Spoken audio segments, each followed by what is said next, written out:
pretty sure they're getting powdered milk out of that cow at this point. I came back on a really, really awkward note. What are we talking about? We're talking about powdered toast, man. wait. And how he flies backwards, because that's Wait, really wait. baffling.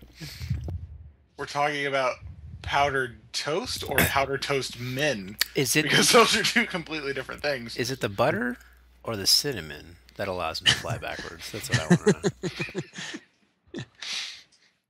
What the are we talking about? Powdered toast man. I Nope. You don't. You don't. Chris, it's log. It's big. It's heavy. And it's wood.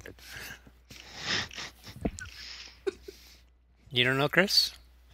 I mean, what rolls down your stairs? Well, alone or in pairs. Over your neighbor's dog.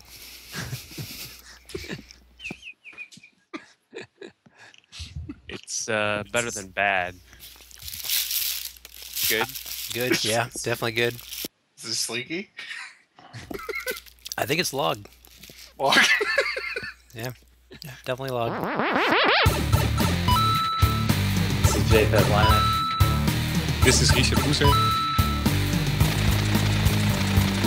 This is Ed Miller. This is Tommy from Team Meat. And you're listening to Fistful of Potions. What's up, everybody, and welcome to Fistful of Potions, episode number 109. I'm your host, Chris, and joining me as usual tonight, Ryan. Oh, Brian. Hello. Hello. And Jason. Is. Oh, yes. Power. Yes, we here at FOP are excited for the return of Top Gear, with the exception of Brian, because he doesn't really care. We're working on that. We're working on it. That's right. What's Top Gear? We're in the process of converting him. Yep. Anyway, jumping into this week in retail, a few games came out. Deadpool for the 360 and PS3. Yawn. I've been hearing mixed things about it, and one of our coworkers at work bought it, and he keeps texting me about it. He's just like, "Dude, you're gonna borrow it after I'm done with it." I'm just like, "Okay." I've read the story and everything. Well, not story, but the cutscenes and dialogue is amazing. Gameplay is average at best. So it's a YouTube game. Yeah. Oh, cool. Oh, there you go. Right. So Top save yourself tip. $50 and just watch it on YouTube. Sweet. Lego Legend of Chima came out for the handheld systems, 3DS Vita. Muramasa Rebirth came out for the Vita as well. Looks awesome. I just don't have money to get it right now. That's a remake, right? That's not a new game. It's not a new game. It's a remake, but it's first time it's been in HD, and there's a bunch of added content to it. So Can we the Wii qualify original. that anyways? Because it still is just a remake, but it's got this stuff, so it's okay. it looks awesome. Well, no one bought it on the Wii. Well, no one bought a Wii. Vita. Wait, I feel like that's inaccurate. Yeah, I think people bought the Wii. You're thinking of Wii U. Oh, right. Thank There you you. go, that Yes, that's what it was. Yep. Okay. It sounds pretty much the same. It's very similar. You know, it sounds almost exactly the same. But it's not. That Right. one extra. It's not. Yeah. Because it can't play GameCube. Right. That's the difference. Pretty much. And Two Project Wii's taped together. two GameCubes duct taped together. 4 GameCubes, Chris. 4 GameCubes. Oh yes, 2 Wii's for the Wii U. Okay, yes. 4 2 GameCubes. Wii's, 4 GameCubes. Which is ironically still a cube. Yeah. True. And Project Cross Zone came out for the 3DS as well. Ryan was telling me about this last week. It seems kind of intriguing. It's like a strategy RPG, but it's not, and it's got a whole bunch of Capcom, Sega, Namco Bandai, and Cryware characters in it.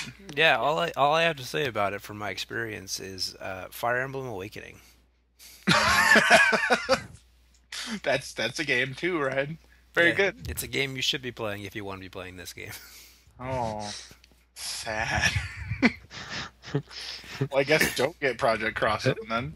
It's also a follow-up to the PS2 game Namco X Capcom. Right. So if you're planning on buying this game, make sure that you get the deluxe limited edition, which comes with Fire Emblem Awakening.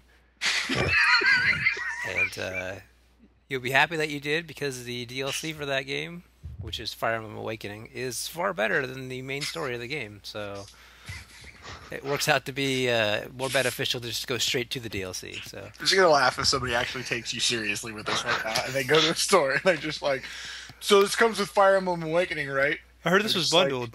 no. No, it doesn't. Like, this guy said it did. No, dude, it doesn't. But he said it's better than this game. Well, we sell Fire Emblem, and it's only $20 now. Well, he was right about that part, but it still doesn't come with it. I guess I'll just buy Fire Emblem then. Mission accomplished. Sad. I don't know. I'm just a sucker for crossovers, so I haven't played the demo yet. I'm gonna check it out, see if I like it. I've been hearing decent things about it, so we'll see. I just got a message from Chris in the future. Here we go. He said he didn't like it.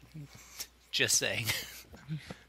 Yeah. And Chris has a different opinion. I'll edit the podcast and say what his real opinion is, but I have a feeling that my opinion is right. So we'll leave it at that.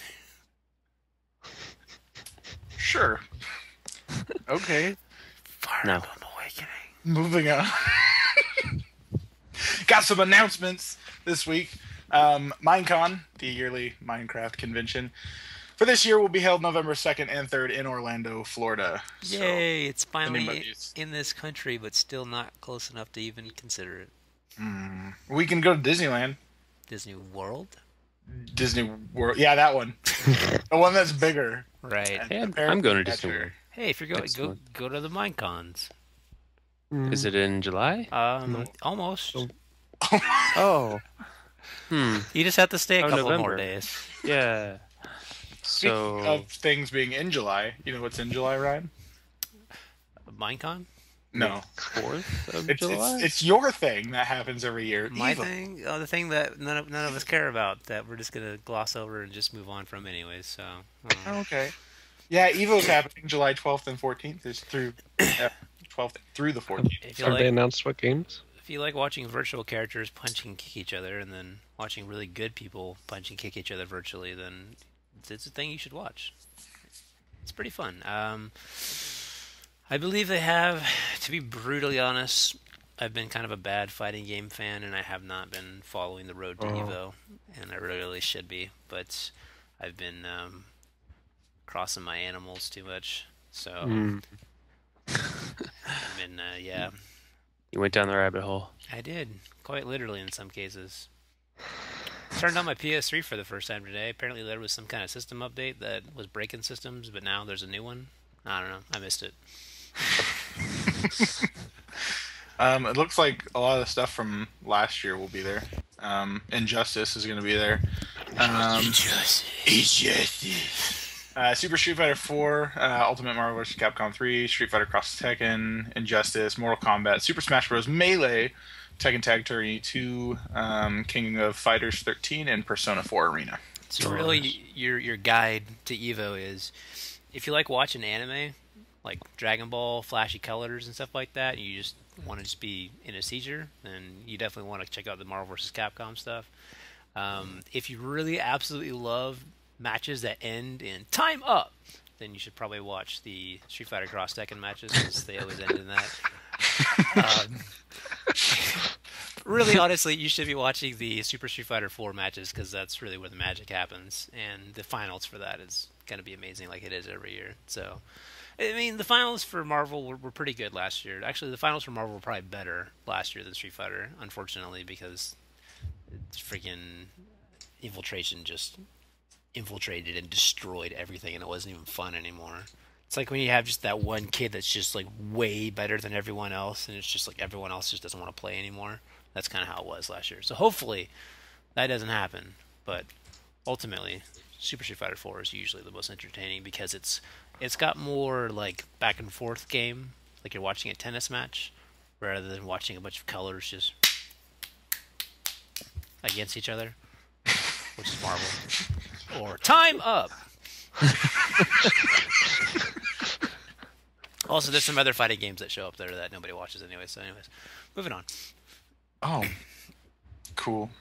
I guess I don't have to take it off with you guys then. I was going to be like, oh, I'll come hang out with you guys this year, but... Oh, you can. You totally can, because it's going to be awesome. We're going to have like a pizza party and just hang out and watch. I'm making light of it because we try to be funny and entertaining. In reality, I do watch pretty much all of the tournaments that happen. I do take the 3 days off. I watch the King of Fighters tournament. I watch some of the Soul Calibur. It's just my personal taste leaning more towards Street Fighter, and usually the higher end pro guys are playing in Street Fighter. And like I said before, with Street Fighter, you do get a little bit more of that back and forth game, which makes for a more interesting fight. Because if you watch a boxing match and the guy just knocks him out in the first hit, it's like, well, why did I pay for that?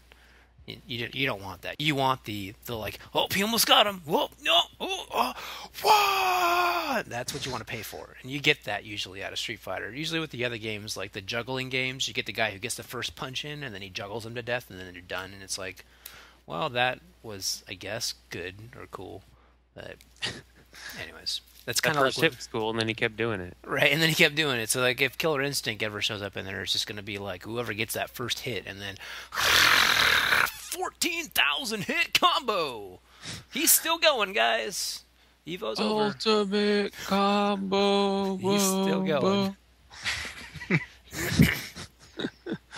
So, anyways, Evo, July 12th through the 14th. If you want to watch it, it's on Twitch.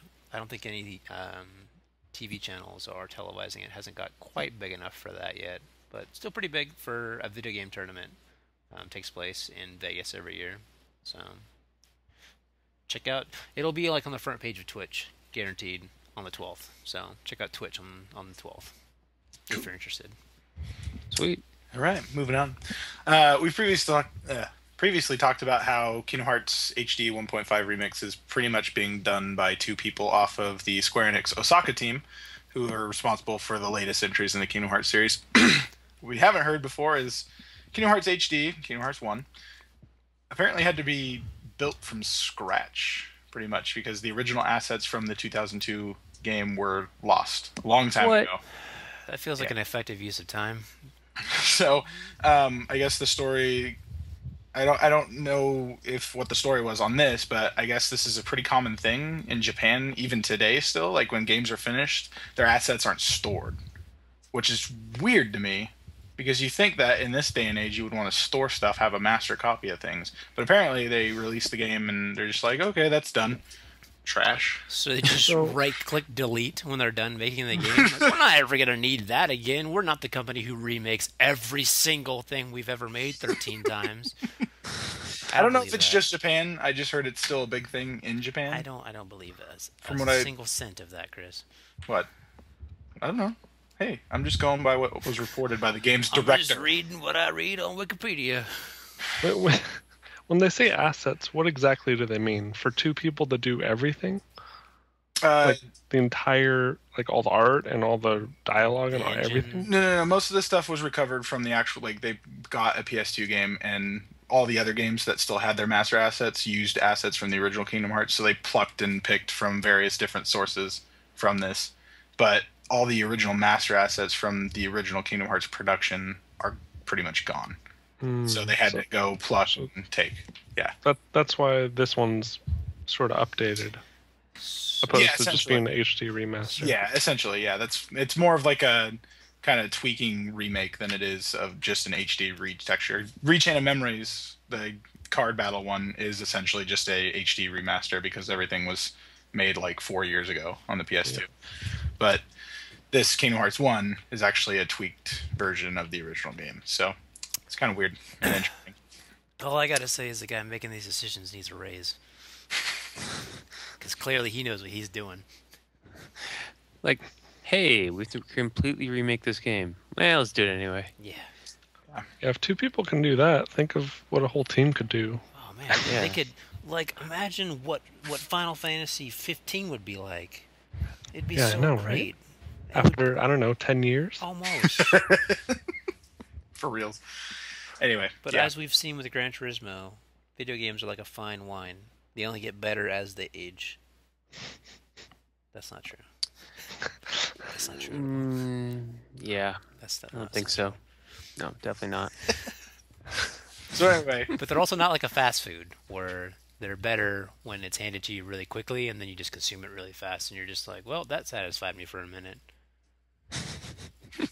Moving on. It's more like a Chili's. I guess. Or Yeah. like an Applebee's. Is it like a box of chocolates? Almost. Because Nope. Nope. You never know what you're gonna get. no, that's not what it is. I feel like that's not the quote. There's another quote in there somewhere. We'll have to go watch the movie again. Yeah. Moving on. That was Bill and Ted's Excellent Adventure, right? That's what that from? Yes. Yeah. I think George Carlin said that. May he rest in peace. Oh, At Carlin. at the Xbox One's reveal event last month before E3, there was apparently a Crackdown logo on the screen, which I didn't notice at the time. And a lot of people have been speculating pretty much ever since. And Phil Spencer has said that it wasn't accidental and something is happening. Well, I thought here's that the was thing. announced a while ago. Was it? Okay. I guess not. I just didn't. thought it was. Yeah, I didn't see anything on it until this week. So Well, Crackdown 2 was a total failure. Yeah. So it's just weird that they would be trying to make another one. Plus, they need to just be like Sony and take their launch developers and just have them make the same game but different. So, like, we're not making MotorStorm, we're making Drive Club because this game won't be 50 cents in 6 years from now.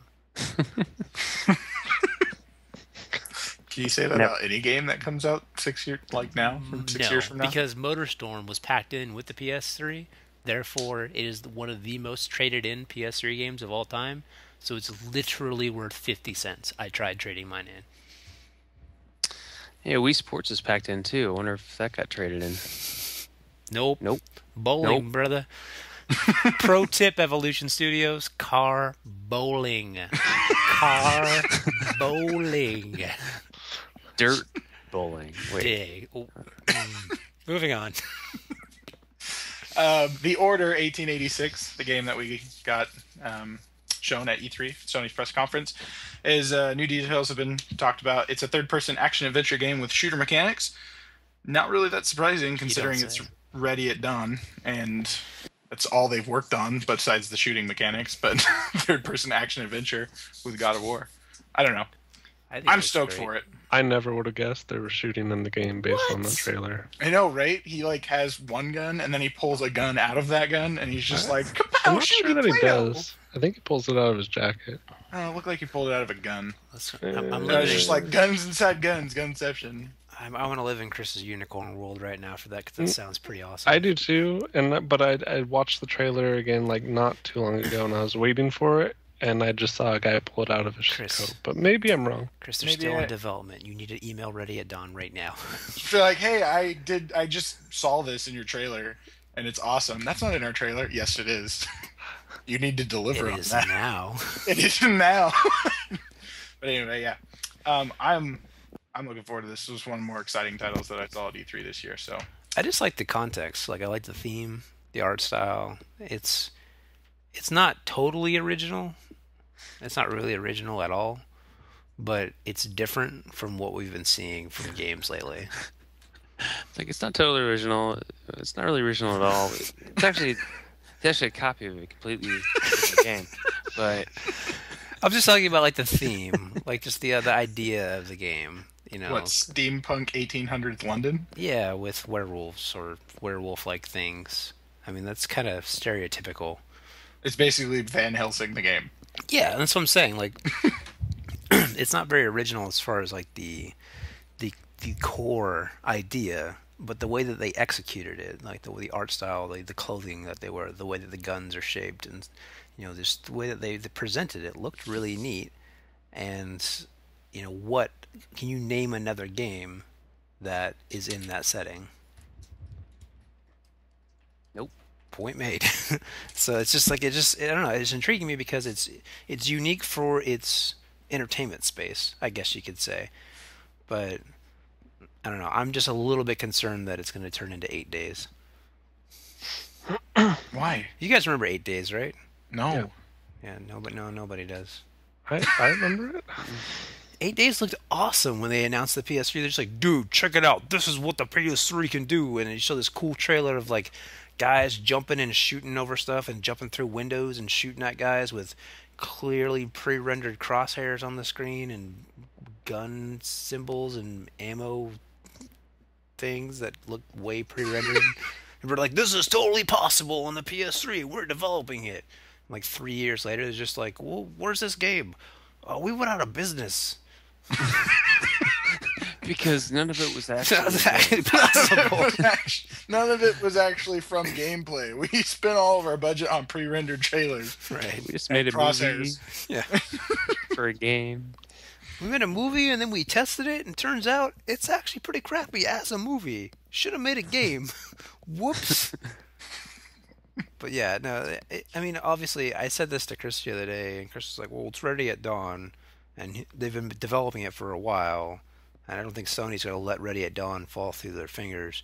And while his logic seems right, history has told me that things I see when consoles are launched, not always the truth.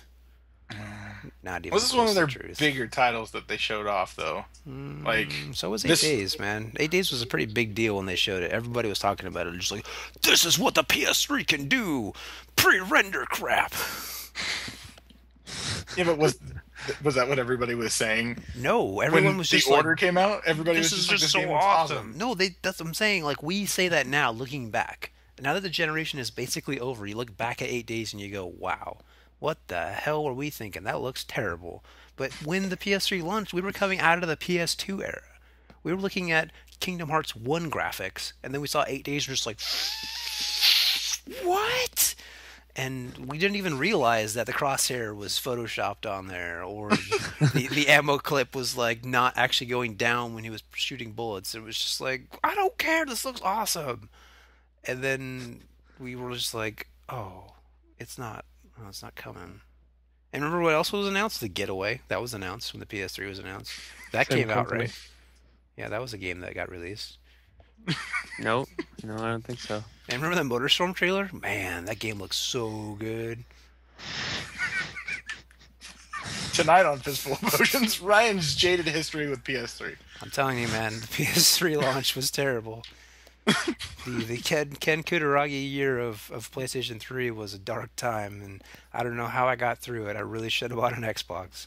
Yeah, it's like, hey, here's a bunch of no games. You know, well, at least it's really cheap. Wait, no. Oh no! Hey, you know what the kids really like these days? They like Spider-Man. Let's use that font because the kids like it.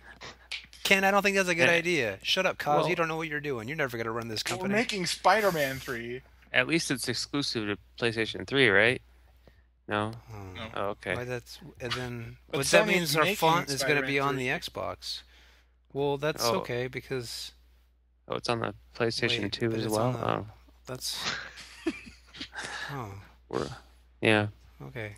Anyway, At least there's realistic crab battles. That's right. Flip them over for massive damage. based on actual Japanese history. That's right. We're not trying to market any kind of gimmicks here. And what you do is you put the eye down and you place a card down in front of the eye, and a character comes up out of the card. Ridge Racer! We're not after gimmicks here.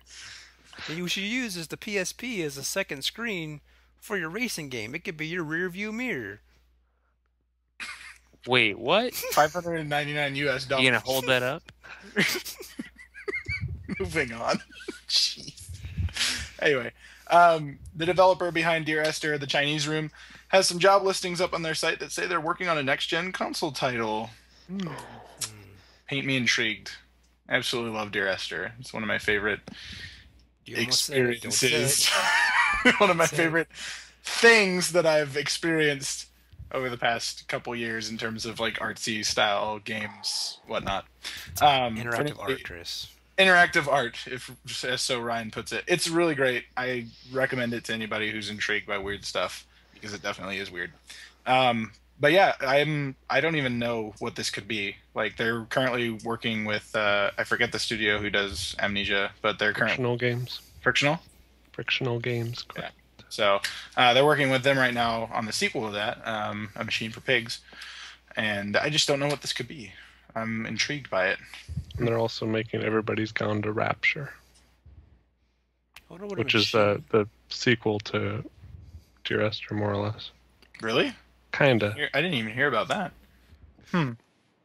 But yeah, I wonder who what knows? Machine for It's a Pigs spiritual is. successor, but You think it's for making human bacon? Yes, Ryan. The Machine for Pigs is making human bacon. Well, that'd be pretty scary. Anyway. Soylent Green is people. Spoiler. Spoiler. Anyway, if you are a fan of the Chinese Room, look forward to something happening. I would probably say if it's coming out on a console, it's probably going to be a PS4 because they allow for self-publishing. But we'll see. It might even go multi-platform, which is always a good thing. Yeah. That's self-publishing. I didn't hear about this next one. Why are we throwing away our Turtle Beaches for 360? You guess? You just throw them away. Like, you don't need them. They just... They are garbage. Back to the place where they were born? They do. Just because trash. They always find where they were born? Trash, gone. You got an Xbox headset? That's great. Trash it. Just, if you're using it right now, take it off and just step on it. Just go ahead. Because you have a Connect? Let's go ahead and step on it because you don't need it. Because Microsoft's like, you know what? We're gonna just it's a proprietary port now. We can't use headphone jacks because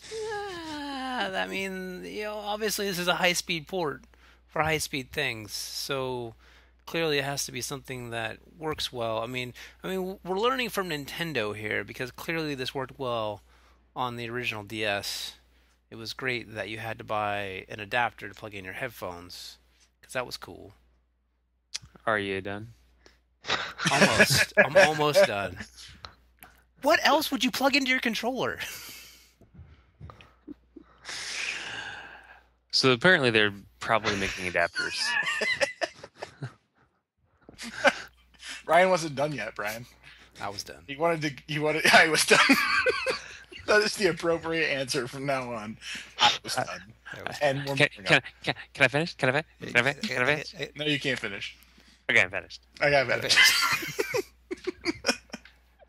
Yeah. So yeah, apparently, I didn't even realize this in the wake of all the confusion of all the Xbox updates and rumors and stories and stuff. I did not even realize that the 360 or the Xbox One no longer has a standardized headphone port anymore, that it has a proprietary plug, and that Xbox official proprietary headsets will work out of the box with the Xbox One, and they're working on a solution for third-party headsets to work with the Xbox One, but your Xbox 360 headsets will not be compatible with the Xbox One. Right. This is because they're not the 2.5 millimeter jacks anymore. Right, but see, which is a pretty primitive. No, and I'm totally with you there. I'm not saying they should have supported that, because you're right. I mean, even in 2005, that was primitive. The only thing that used it then was dumb flip phones and home phones, and now we've reached a point now where literally the only thing that uses 2.5 is Xbox 360s and home phones. But I just don't understand why they couldn't have put just a 3.5 millimeter jack on the bottom of it. I feel like that's one of the biggest things that people railed the PlayStation for and applauded the Xbox for, and now it's the other way around. Sony was like, "Whoa, crap! I guess we got to do this," and Microsoft was just like, "Whoa, whoops."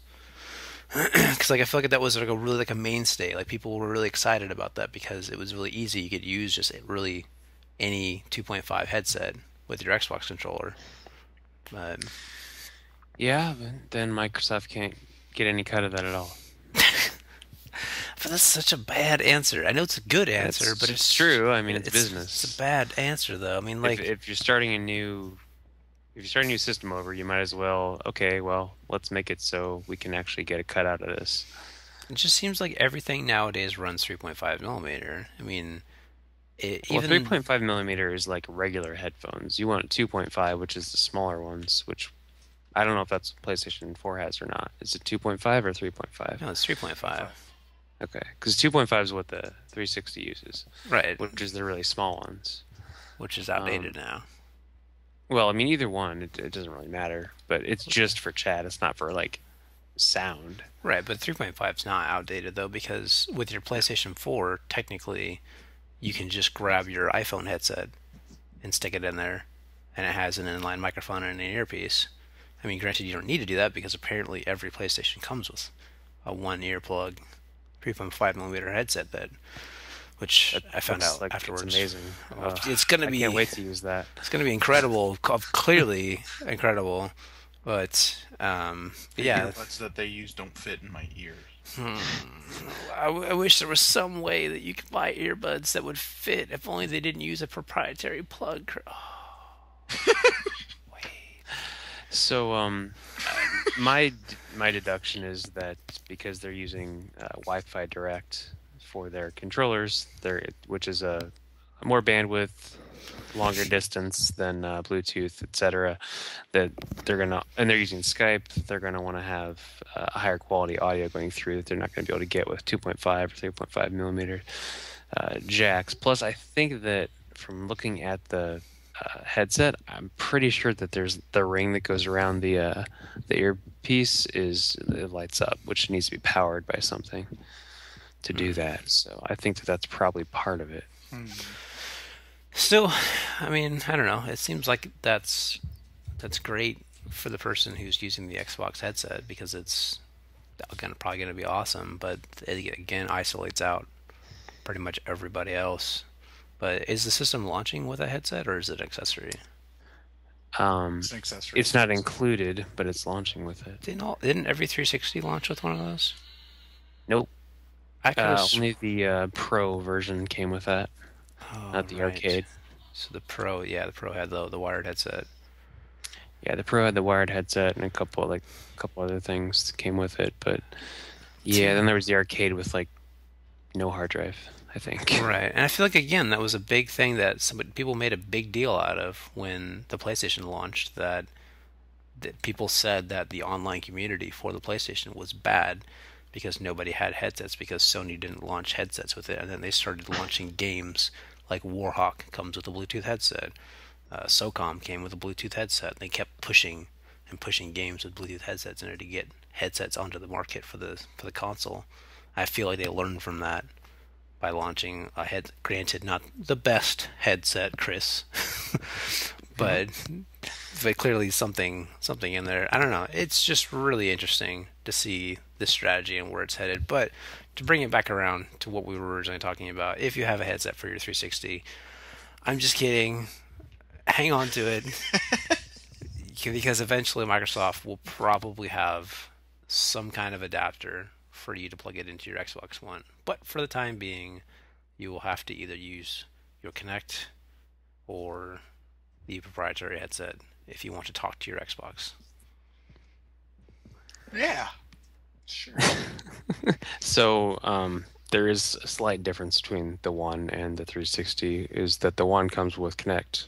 All of them come with Kinect, and all of them have a mic on the Kinect. So technically there is a mic. Right. And maybe that's their logic. Maybe their thought is that when you're playing online, you know, since you can already hear what's happening in the kitchen, you might as well hear it anyways. It has better noise canceling. I mean, think about like when you're in speakerphone on your phone. It's not picking up everything around you. It's picking up your voice. Right. So hopefully it'll Except be for the bus. better than that. Because the bus sounds like you talking. Well, yeah. Well, the bus is louder than you talking.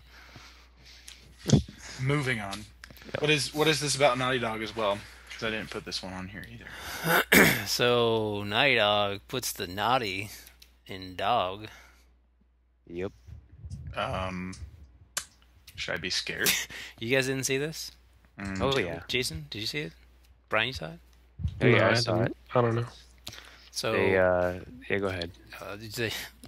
Apparently there are advertisements, or there are, I guess, pornographic magazines throughout The Last of Us. I did hear about this. And apparently there are phone numbers on these magazines, and they do not start with 555.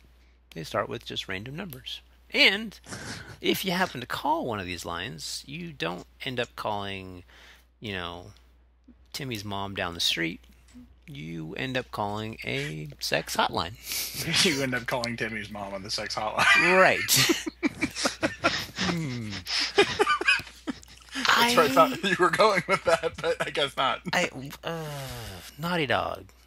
Wow. Well, they also had a little bit of controversy for taking... I applaud your realism for this game, but you've taken it a step too far. It's really real, man. That is real. Well, it's like the second thing that actually applies to the real world in this game. Like, they also just got crap for taking some guy's subway map, and actually putting it into the game without actually using or getting permission from him. And the guy, like, flipped. And he's just like, this is BS, I'm gonna sue you, blah, blah, blah. And then, like, the next day, they're just like, dude, we're sorry, we didn't know this was, like, an actual registered piece of art. So, our bad. Can we use it? Oh, yeah, I like your work. Okay. Cool, thanks.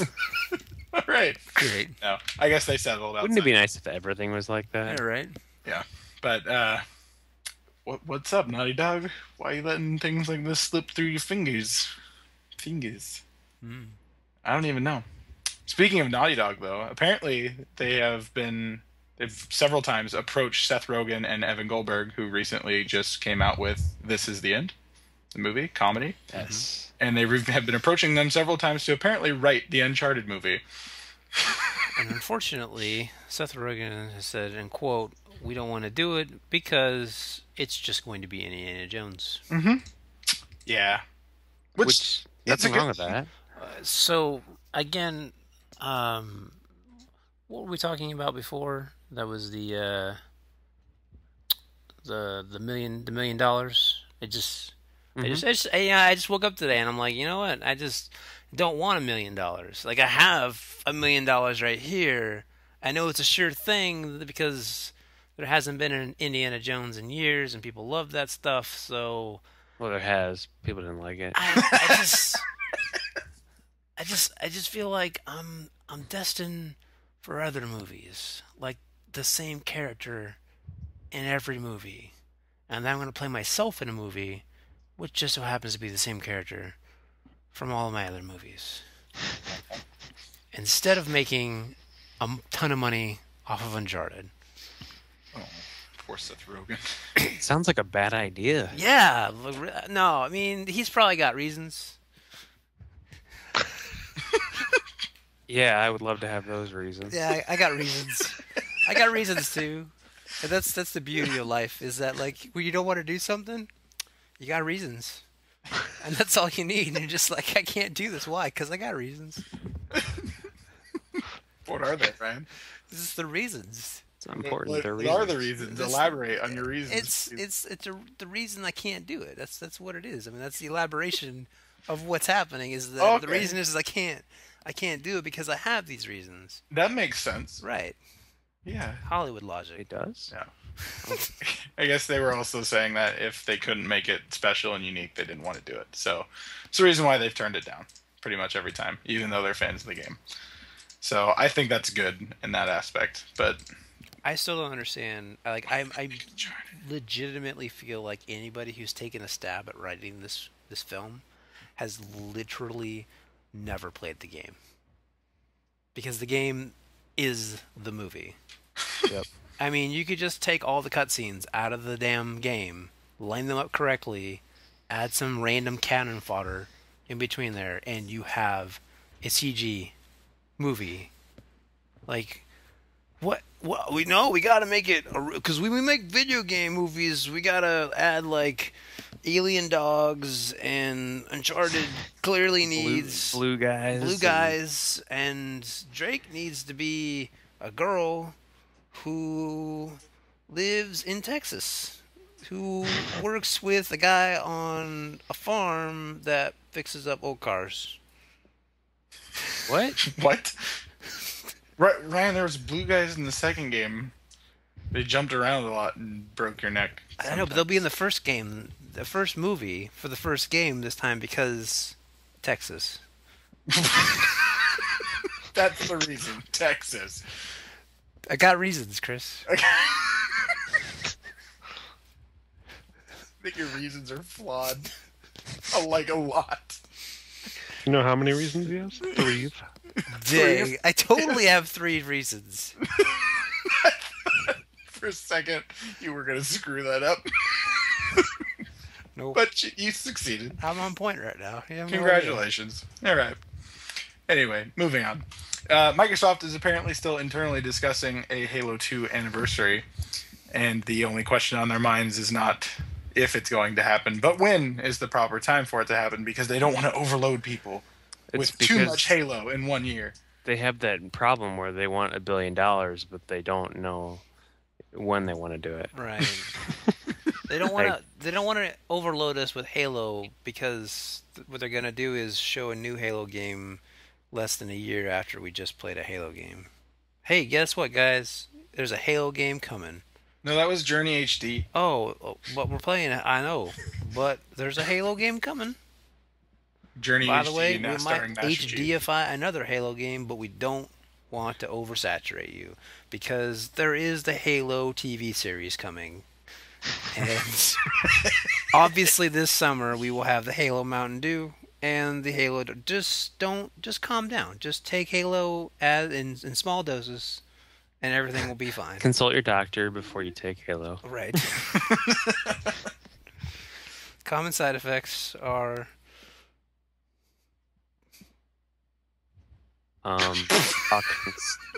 talking smack to 10-year-olds. Yeah, sure. I don't know. Whatever.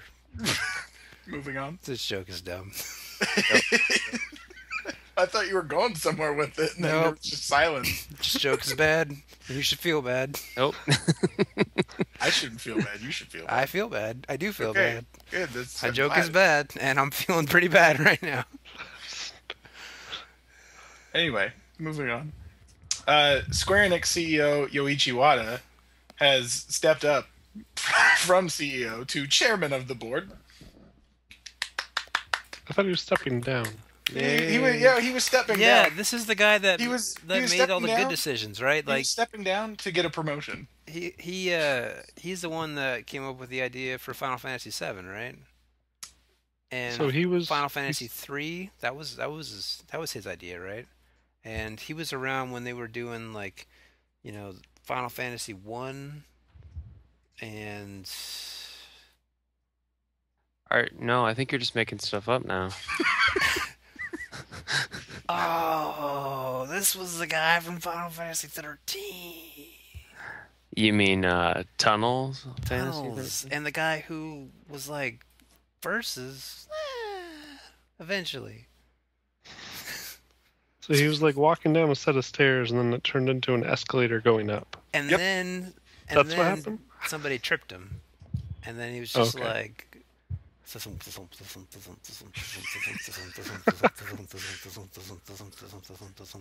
then He somebody finally was just like, this is a guy who's clearly got upper management written all over him. We need to get him on the board, get him off that escalator, and make him put him into power. Is his name Michael Bolton? No, it's just Mike. Yeah, it's just Mike. Yeah, don't compare him to that. He doesn't like it. Anyway, yeah. So, I guess congratulations, Mr. Wada. Please don't step down from this position, because I don't know if you can go any higher. Is there above chairman of the board? Maybe we're interpreting this wrong. Maybe moving on to the board gives him less decision-making power as far as actually making the games. Like, maybe all he sees is the numbers. So he's just like, well, this made not a lot of money. We should make more money. Like, that's a great idea, Wada. Let's do that. Thanks. We'll go tell the guys. And then it's just So it's like when Iwata got moved to the America? yeah, it's just like, hey, dude, you do great, and all. Like, the Wii U's selling, 3DS is selling. They're doing. You should go to America because they're selling. It's not a demotion. It's a promotion. It's a promotional motion that we're doing. All right, we're done. So done with this story. Anyway, moving on to our next segment, rumors. For the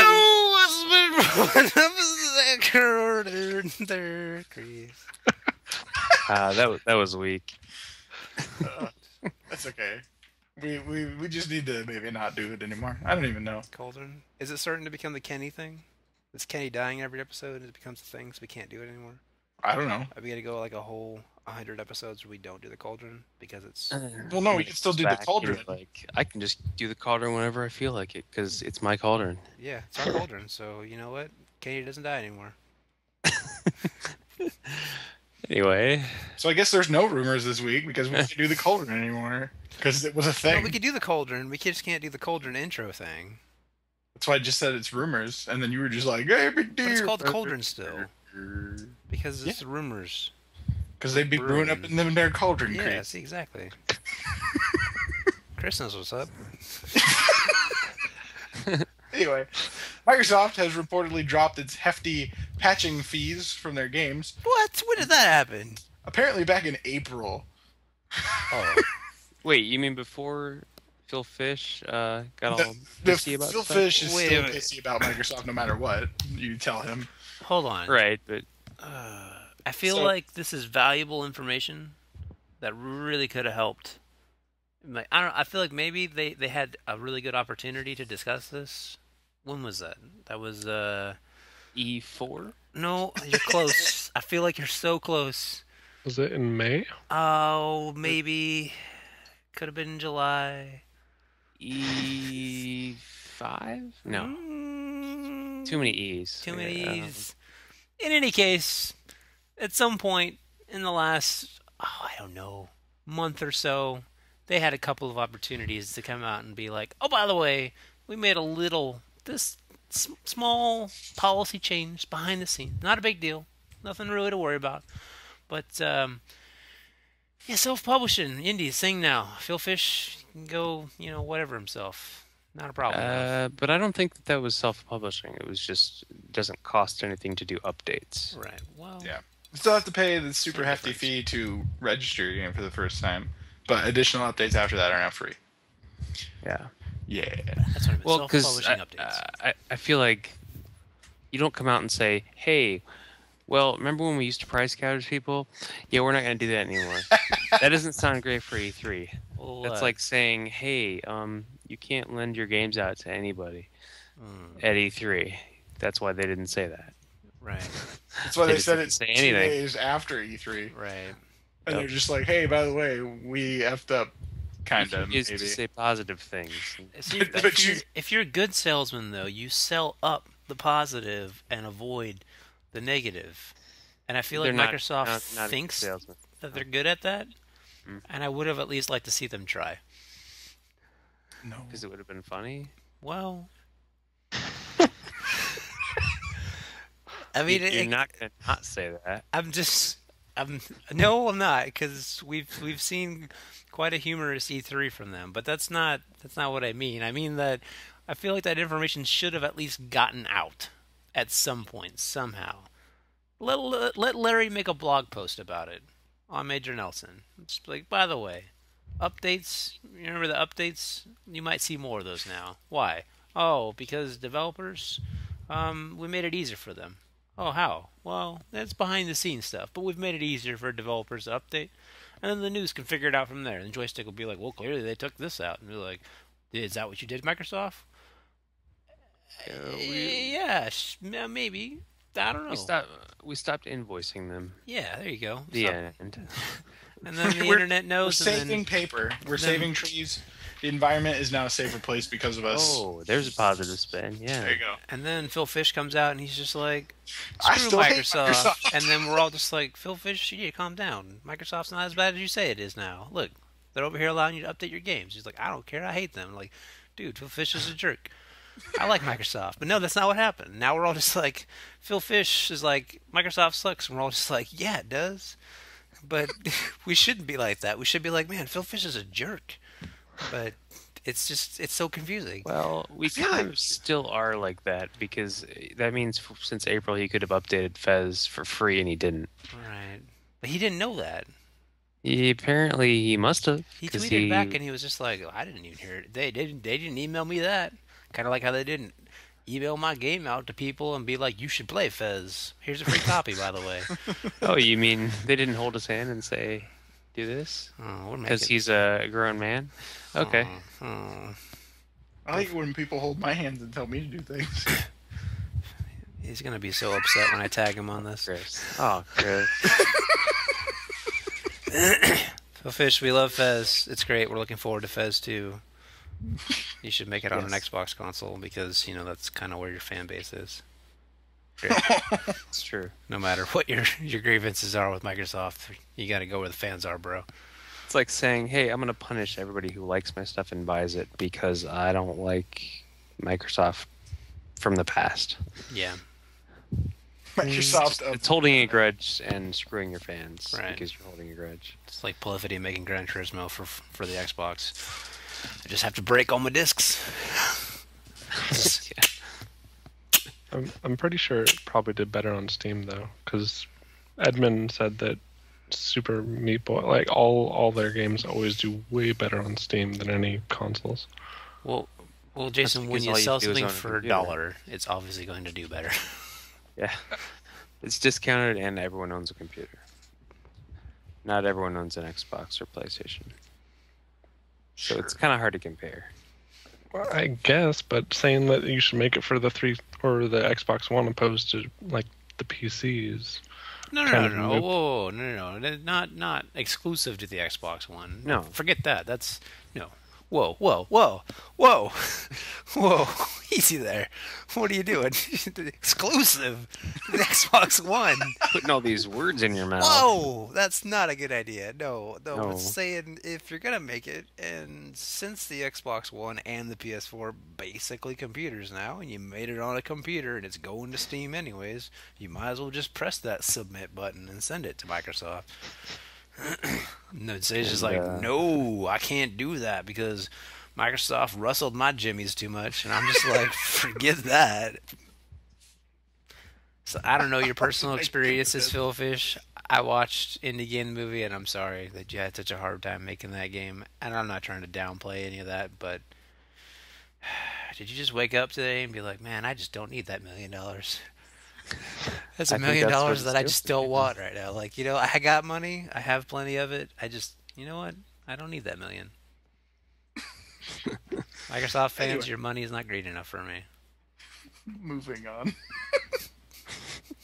Kojima was being interviewed about the Metal Gear Solid Legacy Collection coming out next month, and he apparently was misquoted as saying that he is actively seeking out studios to remake Metal Gear Solids 1 and 2 with the Fox engine.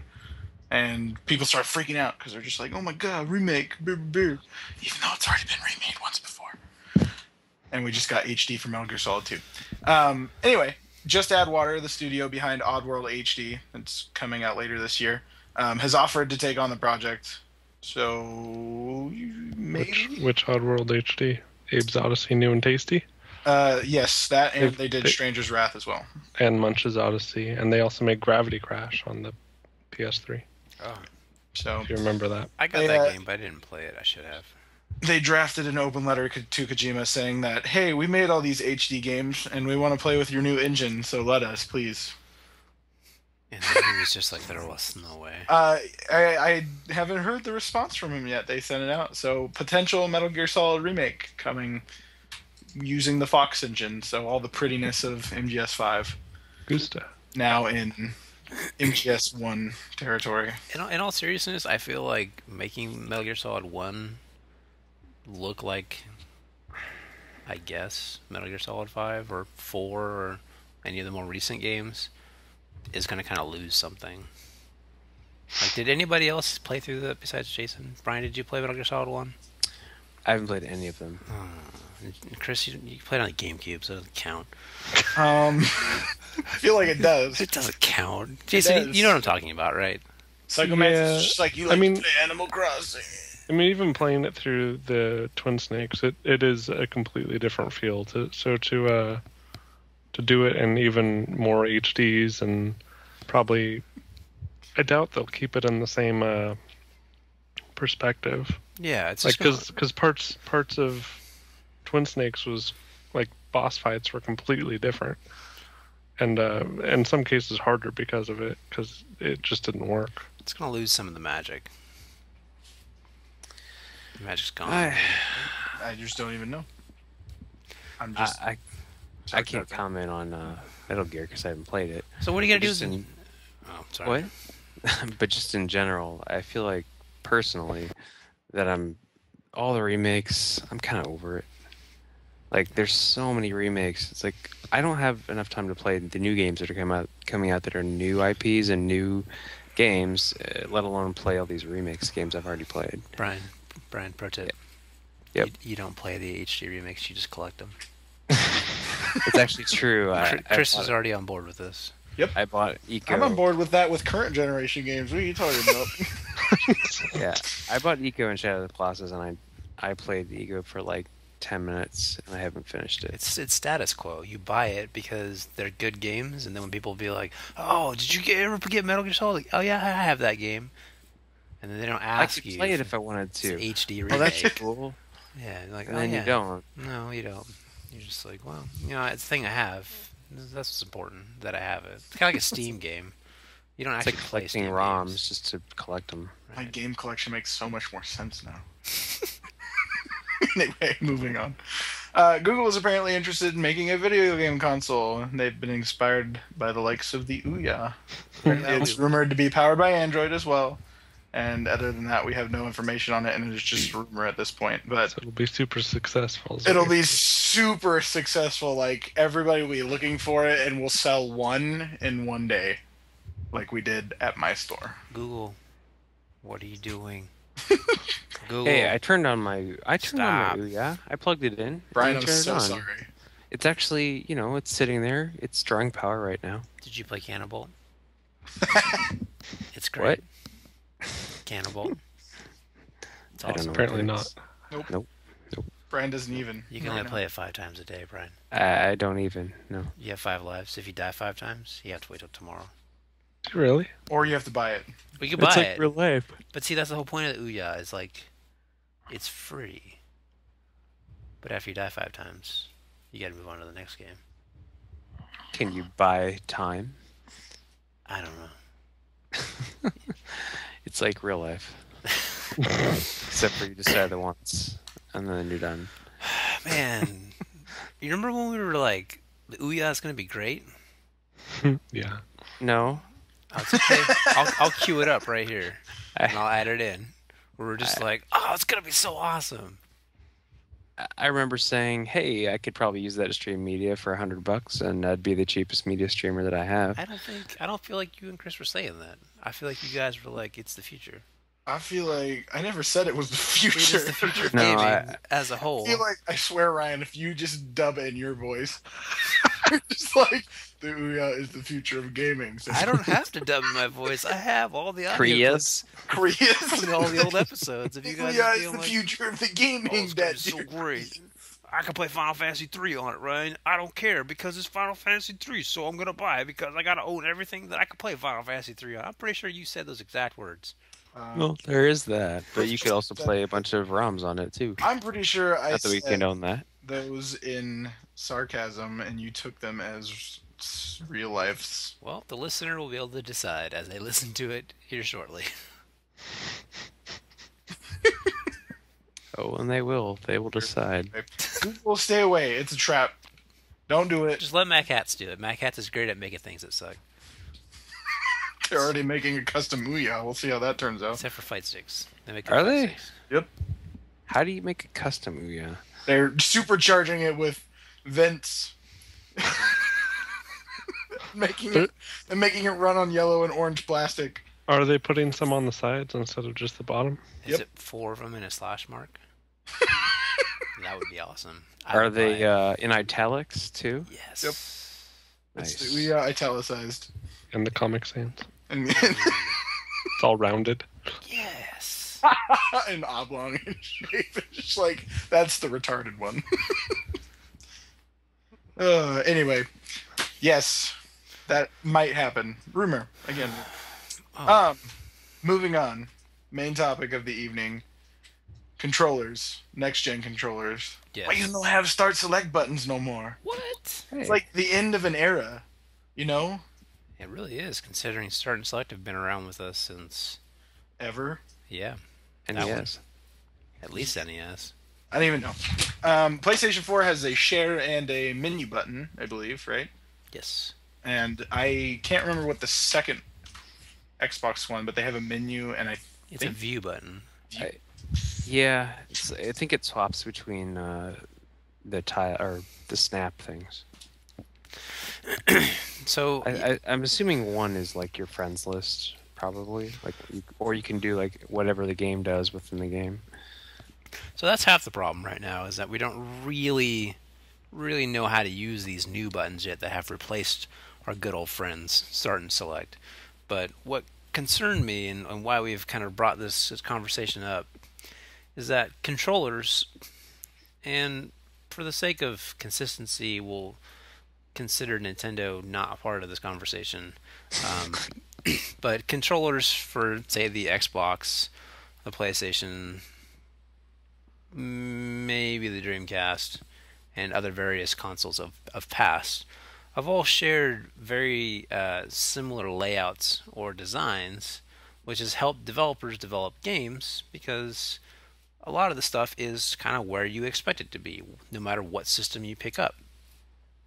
So if you pick up an Xbox and you need to accept something or advance forward in a menu or in a dialog box, you press the A button, right? Yes, usually. So in America, with the PlayStation, in order to advance forward in something or to accept something, you press the X button, which is actually in the same position on the controller. So subconsciously, when you pick up, if you're a PlayStation gamer and you pick up an Xbox controller and you need to advance past a menu, you're automatically going to press the A button without knowing that you're pressing the A button. To you, it's the X button. Vice versa, if you're an Xbox gamer, you advance forward, you're going to go for the A button, which is actually the X button. It does the same function there. Typically, B is back, circle is back, again, only in the US. So it's weird if you think about it. And it's just second nature. Like, you don't really think about it. You just kind of grab it, and then it just happens. So if you need to pause your game, if someone's just like, "Hey, dude," you're just like, "What?" You got to pause it. So what do you do? Yeah, is that what you're like? What? If you gotta go, what? What do you do? What button do you press? Anybody? Home.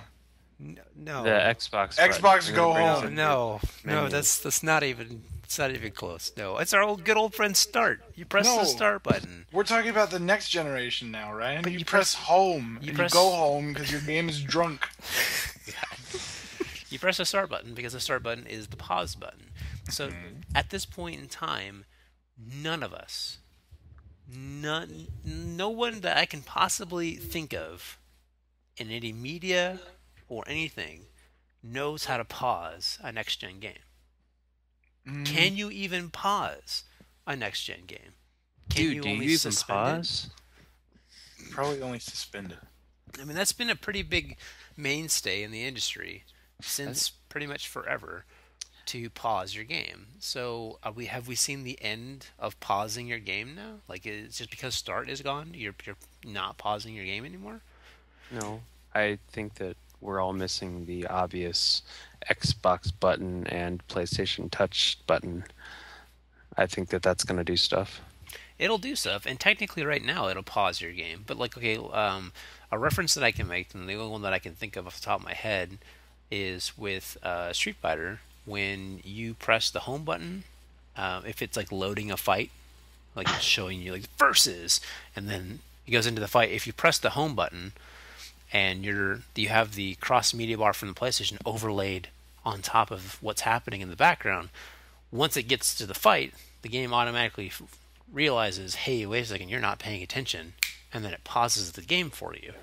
Most games do that. So technically, that's a pause in a way, but it only paused when it was able to pause, and then when you come back from the home button, you have to unpause it by pressing the Start button. So will it automatically unpause when you come back from the home? Theory. Yeah, I mean, think about your phone. If you flip to a different app, the other one just suspends, and then it waits for you to go back to it. It'd be the same thing. The current way that it works with the PS button, there's three options. Either the game doesn't pause at all, it just continues movement in the background. It stops, but it doesn't pause in game. It just stops, and when you undo it, you basically unpaused it, and then the other is what Ryan said, where it pauses the game itself, and then you have to unpause. Right, I when you come understand. back. It's I just mean as if that's you disconnect your controller, that sort of thing. Right. I'm just saying how it's going to work in the future. Right. Yeah, like right now that's how it works, but I'm assuming I would like it to be the middle one where it just pauses, yeah. and then when you press it, it comes back out. But it's not even like pausing anymore. Like we can't use that terminology. It's like suspending. Well, sure. Well, what's the difference? Maybe it's because it's confusing because like the industry knows pause as a button input that brings up a specific screen. Well, it knows start, but I don't know. I don't see why it matters. That's another thing. How do you change your look inversion when you're playing a game?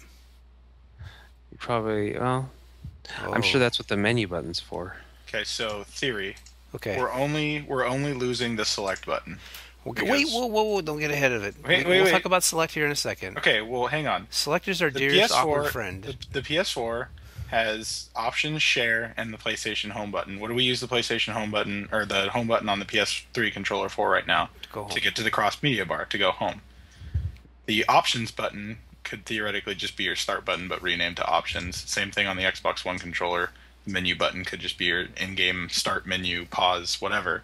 Like games like Assassin's Creed, when you hit start, it brings up your pause menu that you can go do other things in. So maybe they're just rebranding these as options and menus, and we're just losing start and select.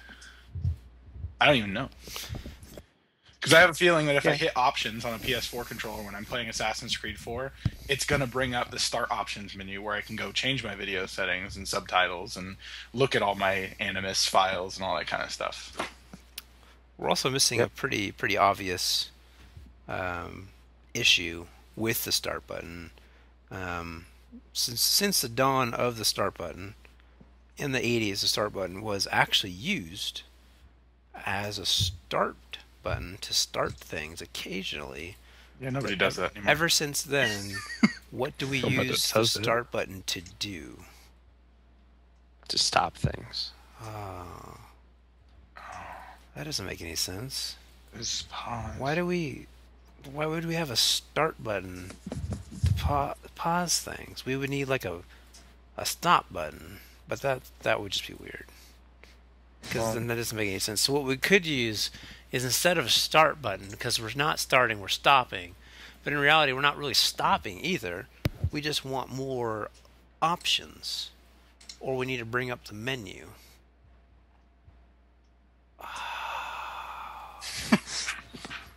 See what they did there, guys. Mm-hmm.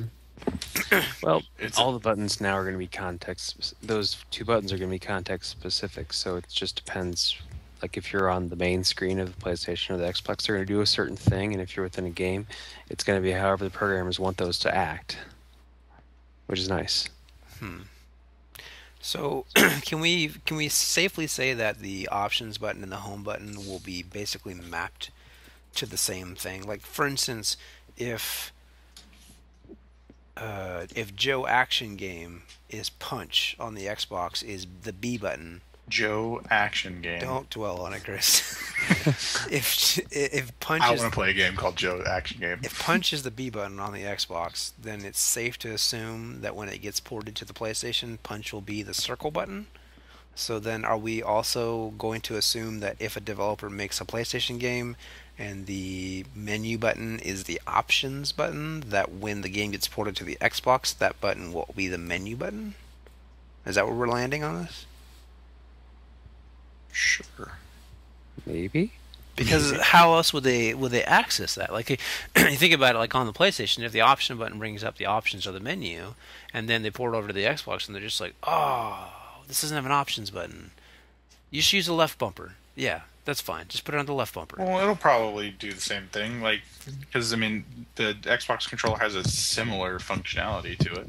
So what I'm saying is, it's renamed, which is kind of confusing. And I understand that Sony and Microsoft don't get together in a room together and be like, "What are you doing? Oh, this is what we're doing. Oh, let's do this together." I mean, obviously that doesn't happen, but it's just been like an industry standard to use Start and Select for ever. So Well, people just didn't even think about using it. They just like, well, we gotta have it, so we gotta put it on there. honestly, the on the 360, it's not select, it's back. Whoa, you're getting ahead of us, Brian. Don't. Ryan's gonna do a thing later that's gonna blow our minds. It's Oh. don't ruin select. I did not realize that. We got to give it a very proper send off. It only had It only had one console left, Brian. That's all that was given to it. But all right, we'll move on to select. So select is dead. Select's been dead. Yep. Sorry, Select, you're a rotting corpse. It's not even on the live Wii people. anymore, which is where it kind of started. Select. Nintendo. Okay, so it started on Nintendo. Start and Select was on the NES. It was on the Super. There was no Select on the N64. It was just a start button in the middle. The GameCube, again, I believe only had a start button, right? Just had it had a start pause button. But it wasn't one single gray button in the middle of the controller. like the N64 controller. And then yes. the Wii has the plus and minus buttons, which double as the start and select buttons. The Wii U has a start select button. Which double as the... Plus and minus. Wait, does it? Mm-hmm. Do I have gamepad? Has start and select? Mm-hmm. Oh, you have a chance, select. That's for Select That's for is basically dead within the gaming industry because the way we select things now is with the directional pads and pressing A. Wait a second. Wait. It's been replaced by Chris, other things, Ryan. There has always been a directional pad. So Yes, are you but- telling me that in a game like The Legend of Zelda, you wouldn't use the D-pad to select the menu to start the game? No, I'm telling you that when I go back and play The Legend of Zelda, I'm vastly confused by the reason why I have to press select. And rather than navigating with my D-pad and pressing A. Because, Chris, it's the select button. You select... Because, Ryan, it You was know, a flawed feature to begin with. You don't even select with it, technically. You just... I'm living in the future You time. navigate with it, technically, because it moves the cursor. So it's actually not even a select button, then. It's a navigate button, because you're not actually selecting anything. Navigation buttons are the D-pad, the directional buttons. Those would help me navigate. So select should have never existed. Oh, no. Select. What are you doing, Poor select is the invention of some crazy scientist somewhere that's just like, let me confuse everyone. And Nintendo tried to get rid of it years ago. And, the Dreamcast didn't have select, did it? It had the start button, like the triangle start button, right? Yes, it has one single button. I'm looking at the controller right So now. who brought select back from the dead? Nintendo. No. Nope, it was Sony. Yep, it was Sony. It was Sony? It was Sony. Because Yeah, the PlayStation 1. PlayStation 1 had select and nobody else had select. On my PS3 controller, you know how often I use it?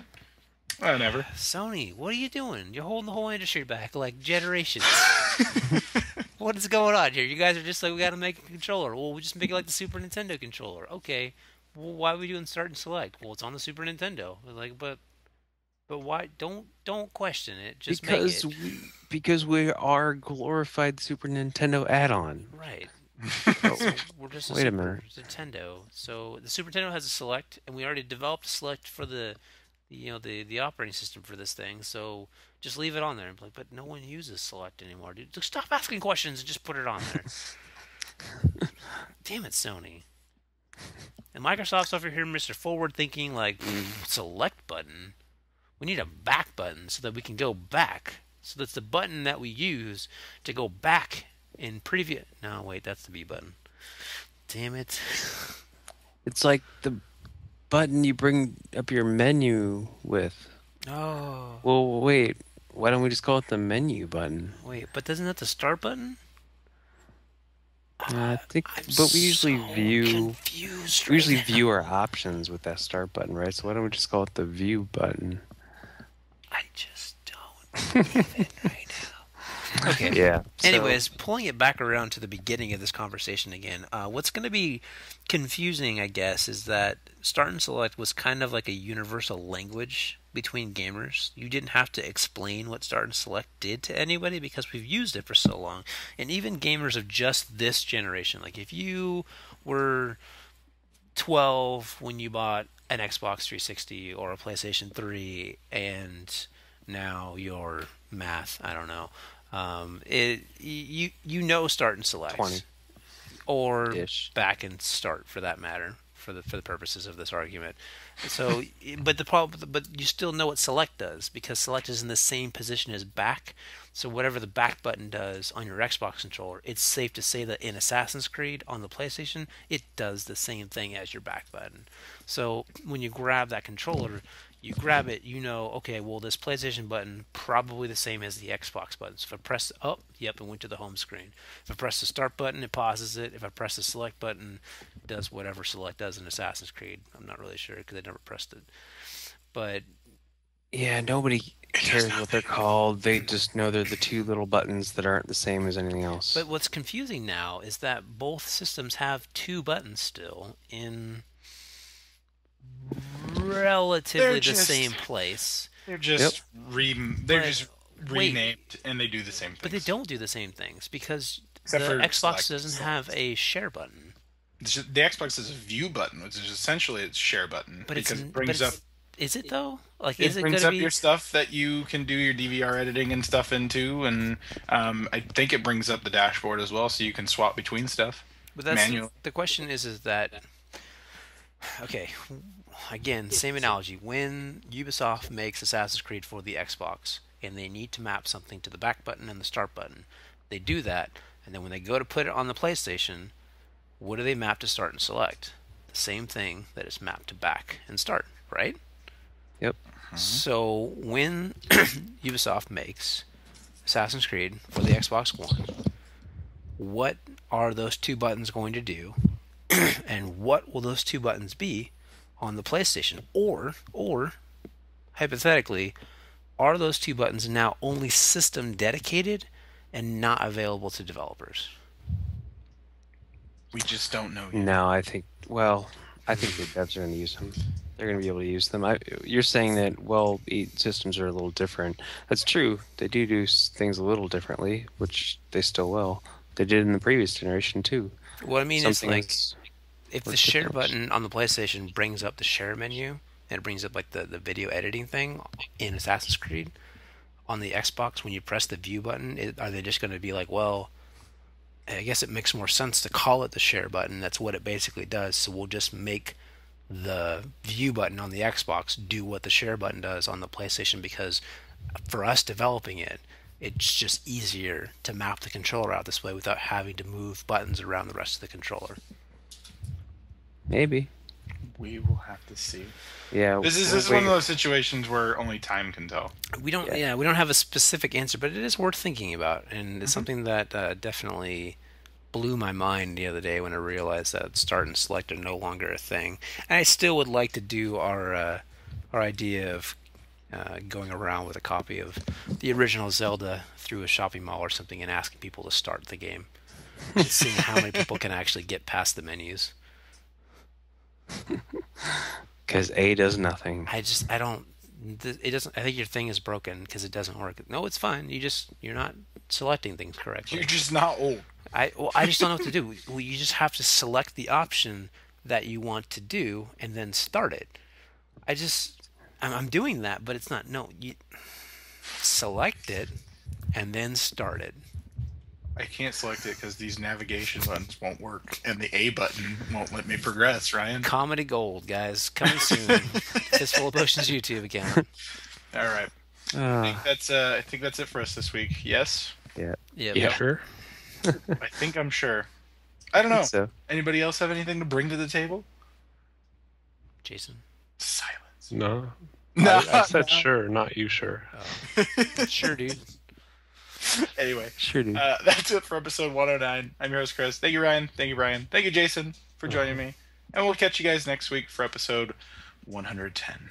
Hopefully on Bye. iTunes. Good to see you. Hopefully on iTunes, yes, because our bandwidth is hopefully going to kick in here in 3 days. So we'll see. Anyway, goodbye. Bye.